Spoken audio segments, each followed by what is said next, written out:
All right, time to digest what we saw ahead of the NBA trade deadline today. The blockbuster James Harden going to Philadelphia for Ben Simmons, who's headed to Brooklyn. A couple of teams did not make moves on this day that some thought would, like the LA Lakers. They didn't do anything. The New York Knicks didn't do anything. And Damian Lillard was not traded by the Portland Trail Blazers. Chris Hassel here in Los Angeles, joined by Rip Hamilton and Bill Ryder. Avery Johnson is with us as well. We're going to get winners and losers from all you guys. And Avery, we're going to have you go first. Who's the biggest winner? Who are your winners? You can pick more than one if you'd like to for the trade deadline. Well, my winner is the team that I was the first coach in their history, the Brooklyn Nets, back in 2012. My old team, they're the winners. Whenever you can get a chance to trade for Ben Simmons, who I think is still in the prime of his career. Obviously, he didn't finish the playoffs at a high level offensively, but he's still one of the best defenders and the best passers in the NBA. He has skill sets that transfer to the NBA game. Very good driver to the basket. He can guard multiple positions.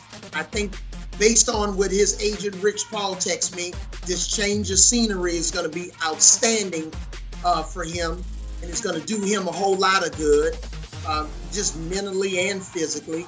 I think the Brooklyn Nets fans, I've coached there before, they're going to welcome him, especially since James Harden basically forced his way out of Brooklyn. So I don't think he's going to get a welcome reception when he returns to the Barclays Center in Brooklyn. But I really like this trade. This gives Steve Nash another guy that can handle the basketball.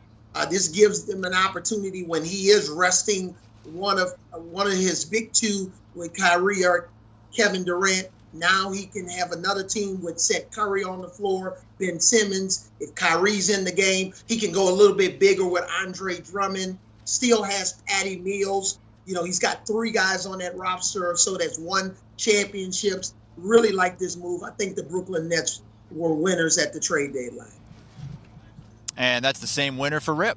Yeah, I have to agree with Coach. I mean, Brooklyn, it's hard to pick anyone else. I just thought that the stuff that they were lacking, they end up getting in other guys with Seth Curry and Andre Drummond, Ben Simmons. You know, we all know how great he is on both sides of the ball. I got to go with the Brooklyn Nets. Let's make it a trifecta. Brooklyn Nets all day long. Wow. And I'll just throw in for variety's sake, because I believe it. I like what the Pelicans did with McCollum, and I like what the Mavericks did. I think they may have fleeced the Wizards a little bit there. Okay, Avery, back to you. Who's your loser of the day? In the great Northwest, the Portland Trail Blazers. They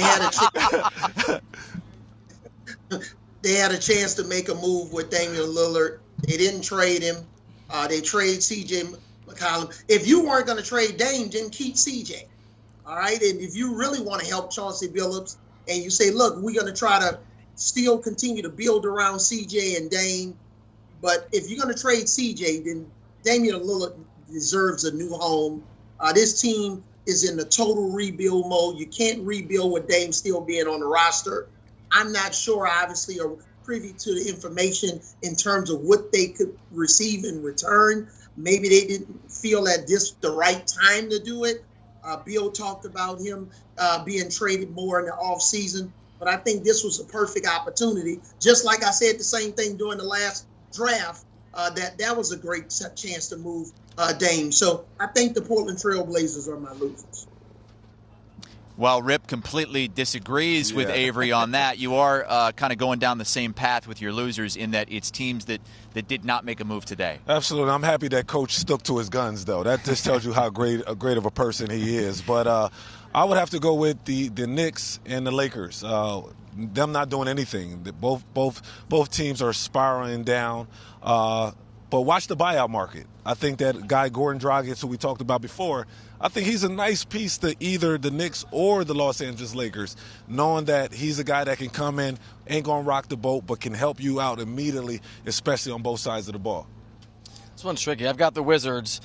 The other one is tricky because I got to work on my text message game, because I did write a source with the Sixers. I had been a little critical of them over at CBSSports.com. I wrote, when it first happened, shouldn't have. That's a hell of a trade. I was wrong on your strategy. Nice job. Congrats. And then I processed the actual trade. If you're watching, Source, I apologize for the 180 because you're the loser of the day. I just needed a minute to just process what happened. I mean, all those guys that go to Brooklyn are contributors, and all those guys are worth talking about. But for me, Seth Curry and what he does as a shooter is such a nice piece and so valuable. They're going to keep him, but so much value. They're the first-round picks. Simmons obviously is a really, really upside-style player.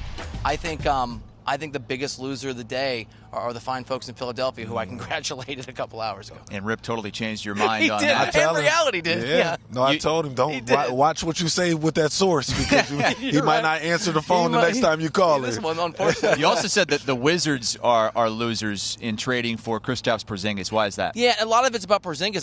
Bertans and Dinwiddie are really good players, and they're not stars, but they're really nice pieces on teams that want to contend.